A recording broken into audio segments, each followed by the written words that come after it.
નમસ્કાર મિત્રો, જય શ્રી કૃષ્ણ. સ્વાગત છે ફરી એક વખત આપનું આપણી યુટ્યુબ ચેનલ ભક્તિ કીર્તન સંગ્રહમાં. મિત્રો, અધિક માસ કે જેને આપણે પુરુષોત્તમ માસ તરીકે ઓળખીએ છીએ, કે જે આપણા ધર્મમાં અત્યંત પવિત્ર અને દુર્લભ માસ માનવામાં આવ્યો છે. આ માસમાં કરેલું જપ, તપ, દાન, વ્રત અને ભક્તિનું ફળ અનેક ગણું મળે છે. અને આ પવિત્ર માસ દરમિયાન આવતી સંકટ ચતુર્થી પણ એટલી જ પુણ્યદાયી ગણવામાં આવી છે. આ સંકટ ચતુર્થીનું વ્રત એ ભગવાન શ્રી ગણેશજીને સમર્પિત વ્રત છે. તો આજના આ વિડીયોમાં આપણે આ અધિક માસની સંકટ ચતુર્થી વ્રતનું મહાત્મય, વ્રતની વિધિ, વ્રતના નિયમો અને ચંદ્ર દર્શનનું મહત્વ અને સમય જાણીશું. તથા જે કોઈ આ વ્રત કરે છે તેને વ્રતનું શું ફળ મળે છે તે પણ જાણીશું. તથા વ્રતનું સંપૂર્ણપણે ફળ આપનારી એવી આ વ્રતની પવિત્ર વ્રત કથા પણ સાંભળીશું. તો અંત સુધી મારી સાથે જોડાયેલા રહેજો.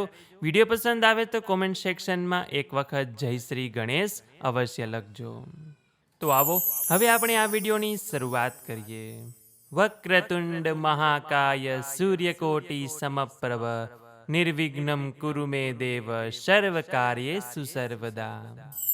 મિત્રો, ભગવાન શ્રી ગણેશજીને વિઘ્નહર્તા, બુદ્ધિના દાતા, સિદ્ધિ અને રિદ્ધિના સ્વામી માનવામાં આવે છે. કોઈ પણ શુભ કાર્યની શરૂઆત કરતા પહેલા ગણેશજીનું પૂજન કરવામાં આવે છે. અધિક માસની સંકટ ચતુર્થીએ ભગવાન શ્રી ગણેશજીનું પૂજન કરવાથી જીવનમાં આવતી બાધાઓ, આર્થિક તકલીફો, માનસિક ચિંતાઓ, પારિવારિક કલેશ અને કાર્યોમાં થતા વિઘ્નો દૂર થાય છે. શાસ્ત્રોમાં જણાવાયું છે કે જે કોઈ સંપૂર્ણ શ્રદ્ધા અને ભક્તિથી આ વ્રત કરે છે તેને ભગવાન શ્રી ગણેશની વિશેષ કૃપા પ્રાપ્ત થાય છે. આ વ્રતની શરૂઆત બ્રહ્મ મુહૂર્તમાં ઉઠીને કરવી જોઈએ. સ્નાનાદિ કાર્યોમાંથી પરવારીને શુદ્ધ વસ્ત્રો ધારણ કરીને ઘરના પૂજાસ્થાન અથવા મંદિરમાં ભગવાન શ્રી ગણેશની પ્રતિમા અથવા ચિત્રની સ્થાપના કરી, શક્ય હોય તો લાલ કે પીળા રંગનું આસન પાથરી તેના પર ગણેશજીની મૂર્તિને બિરાજમાન કરી પૂજાની શરૂઆત સંકલ્પથી કરવી અને સંકલ્પ કરતી વખતે ભગવાન ગણેશજીને પ્રાર્થના કરવાની કે હે વિઘ્નહર્તા, હે ગણપતિ બાપા, હું આપની કૃપા પ્રાપ્ત કરવા માટે અને મારા જીવનના તમામ સંકટો દૂર કરવા માટે આપનું આ સંકષ્ટી ચતુર્થી વ્રતનું વિધિ વિધાનપૂર્વક વ્રત કરી રહ્યો છું. ત્યારબાદ ભગવાન શ્રી ગણેશજીને ગંગાજળ અથવા સ્વચ્છ જળથી સ્નાન કરાવવું. ચંદન, કંકુ, અક્ષત, લાલ ફૂલ, દુર્વા, ધૂપ, દીપ અને નૈવેદ્ય અર્પણ કરી ભગવાન શ્રી ગણેશનું આજે વિશેષ પૂજન કરવામાં આવે છે. ગણેશજીને દુર્વા અતિ પ્રિય છે, એટલે આજે ભગવાનને 21 દુર્વા અર્પણ કરવામાં આવે છે. સાથે જ ભગવાનને લાડુનો પ્રસાદ અતિ પ્રિય હોવાથી તેમને આજે મોદક, બેસનના લાડુ અથવા ગોળના લાડુનો ભોગ ધરાવવામાં આવે છે. આ પૂજાની સાથે ત્યાં બેસીને ભગવાન શ્રી ગણેશજીના પાઠ પણ કરવામાં આવે છે. ગણેશ અથર્વશીર્ષ, સંકટનાશન ગણેશ સ્તોત્ર, ગણેશ દ્વાદશ નામ સ્તોત્ર, ગણેશ અષ્ટોત્તર શતનામાવલી, ગણેશ સહસ્ત્રનામાવલી, લક્ષ્મી ગણેશ સ્તોત્ર કે પછી ઓમ ગમ ગણપતયે નમઃ એ મંત્રનો પણ જાપ કરી શકાય છે.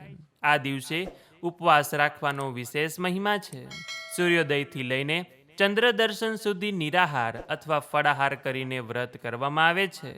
તેમાંથી ઘણા લોકો માત્ર જળ ગ્રહણ કરીને પણ આ વ્રત કરે છે, પરંતુ પોતાની શક્તિ અને સ્વાસ્થ્ય અનુસાર વ્રતનું પાલન કરી શકાય.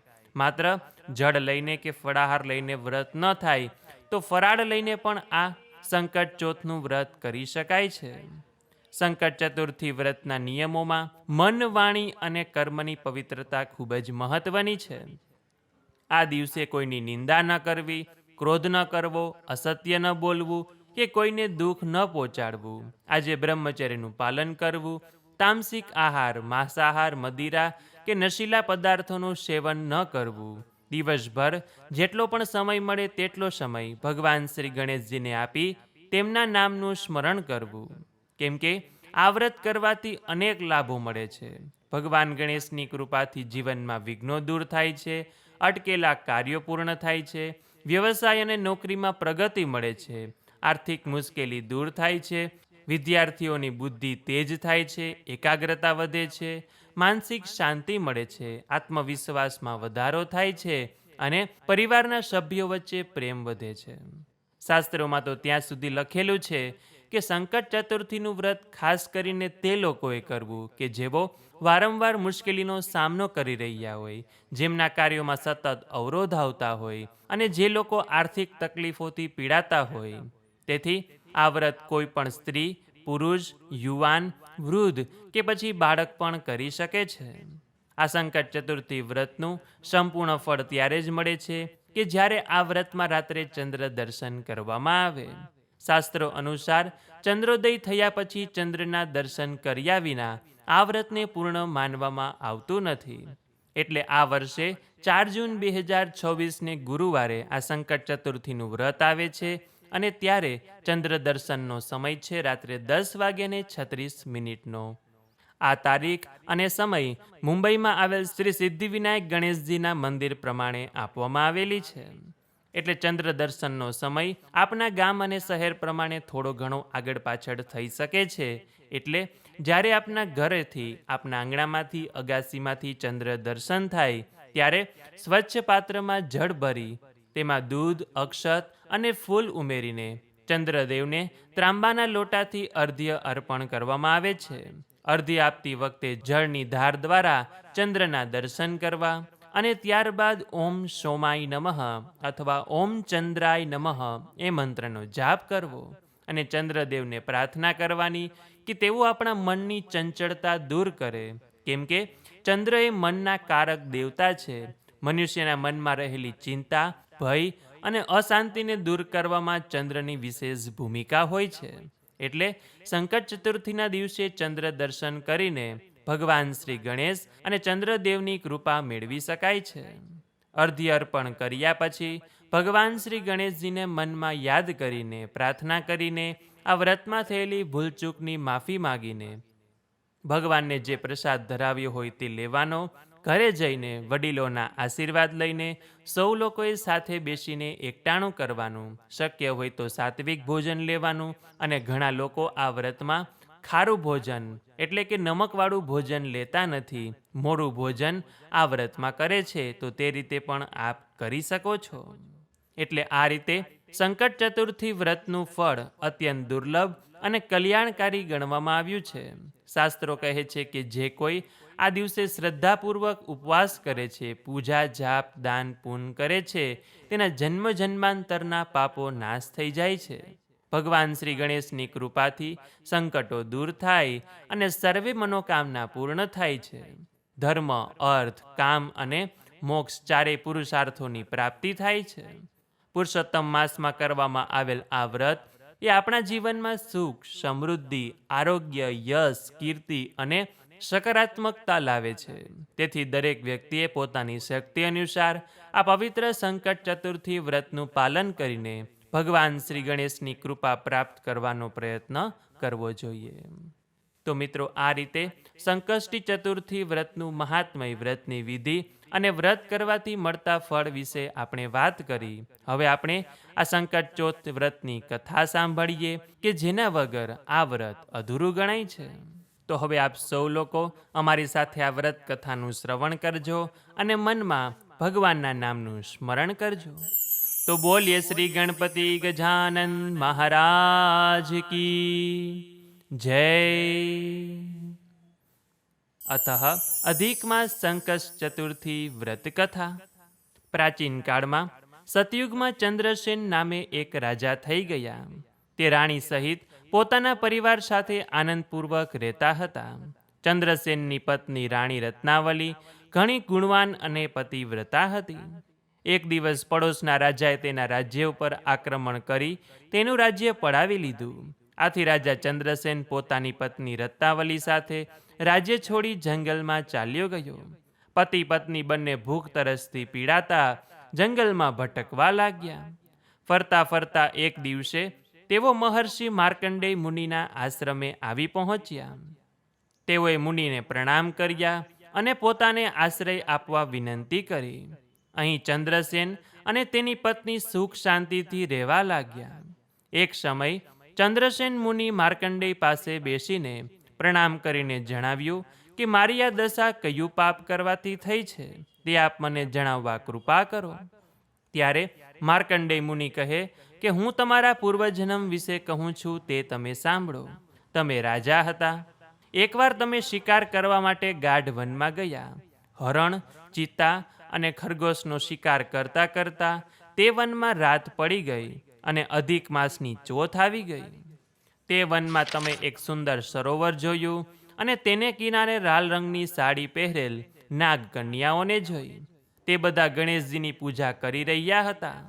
આ જોઈ તમને ઘણું આશ્ચર્ય થયું અને તમે તેમની નજીક જઈને પૂછ્યું કે હે દેવીઓ, તમે ગણેશજીની જે પૂજા કરો છો તે કેવી રીતે કરવી જોઈએ, તેનું મને માર્ગદર્શન આપો.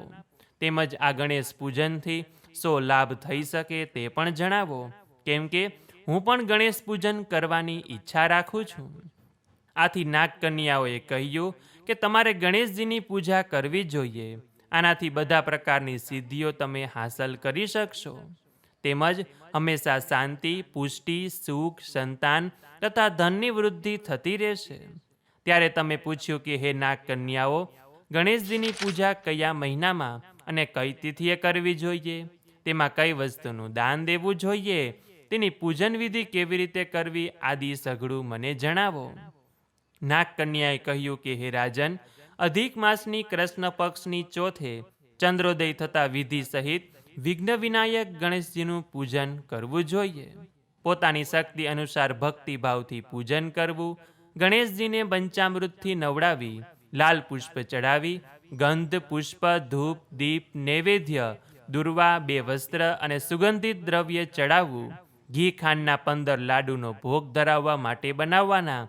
એમાંથી 5 લાડુ ગણેશજીને અર્પણ કરવા, 5 લાડુ બ્રાહ્મણને દાનમાં આપવા અને પછી કુમારી કન્યાઓને જમાડીને પોતે જમવું. ગણેશજીની પ્રસન્નતા માટે આ બધી સામગ્રી ગણેશજીને અર્પણ કરવી અને ત્યારબાદ પુરાણોક્ત કથા વાર્તા સાંભળવી. આમ કરવાથી વ્રત ધારકની બધી ઈચ્છાઓ પૂર્ણ થાય છે.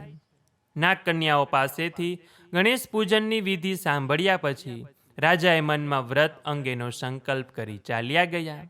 રાજાએ તે મુજબ વ્રત કર્યું. તેથી ગણેશજી તેના ઉપર પ્રસન્ન થઈ તેને પુત્ર ધન ધાન્યથી સમૃદ્ધ કર્યો. પરંતુ કેટલાક સમય પછી અભિમાનમાં આવી વ્રત કરવાનું ભૂલી ગયા અને સમય આવે રાજાનું મૃત્યુ થયું. હે રાજન, ગયા જન્મમાં તમે કરેલ ગણેશ પૂજનના પ્રભાવે કરી આ જન્મમાં પણ તમારો જન્મ રાજવંશમાં થયો. તમે રાજા બન્યા, પણ ગયા જન્મમાં તમે ગણેશ પૂજન કરવાનું છોડી દીધેલ. તેને કારણે તમારે રાજગાદી છોડવી પડી અને ઠેર ઠેર ભટકવાનો વારો આવ્યો છે. રાજાએ કહ્યું કે હે મુનિશ્રી, હવે શું કરવું કે જેથી મારું હાલનું સંકટ દૂર થાય તેમજ મને સુખ શાંતિ મળે. માર્કંડેય મુનિએ કહ્યું કે રાજન, પૂર્વજન્મમાં જેમ તમે ગણેશજીનું પૂજન કરેલ તેમ આ જન્મમાં કરવાનું શરૂ કરો. આનાથી તમારું સઘળું દુઃખ સંકટ દૂર થશે અને તમે તમારું રાજ્ય પાછું મેળવી શકશો. રાજાને સાચી જાણકારી મળતા તેમણે ત્યાં જ ગણેશ ચતુર્થીનું વ્રત કરી વિધિસર પૂજન વિધિ કરી ગણેશજીને પ્રસન્ન કર્યા અને ગણેશજીની પ્રસન્નતા પ્રાપ્ત થતાં ચંદ્રસેન રાજાને પાછું પોતાનું રાજ્ય પ્રાપ્ત થયું અને પછી તે પોતાના કુટુંબ પરિવાર સાથે સુખ શાંતિથી રહેવા લાગ્યો. હે ભગવાન શ્રી ગણેશ, હે વિઘ્નહર્તા, હે સંકટહર્તા, તમે જેવી રીતે રાજાને ફળ્યા એવું જ તમારું આ વ્રત કરનાર, વ્રત કથા સાંભળનાર, વિડીયો જોનાર, સાંભળનાર સૌ કોઈને ફળજો, તેમની મનોકામના પૂર્ણ કરજો, એવી જ આપના ચરણોમાં અમારી પ્રાર્થના છે.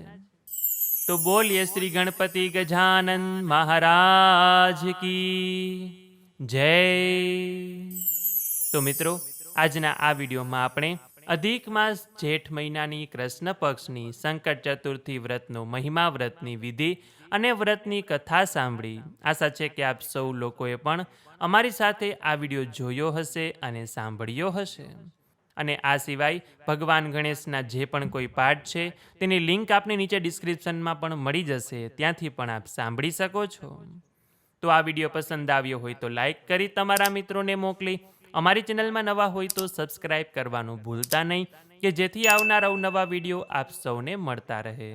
તો આ સાથે હવે મને રજા આપો, મળીશું ફરીથી એક નવા વિડીયોમાં. ત્યાં સુધી આપ સૌ લોકોને અમારી ચેનલના જય શ્રી કૃષ્ણ. ધન્યવાદ. મારી સાથે જોડાઈ રહેવા બદલ, મને સાંભળવા બદલ આપ સૌ લોકોનો ખૂબ ખૂબ આભાર.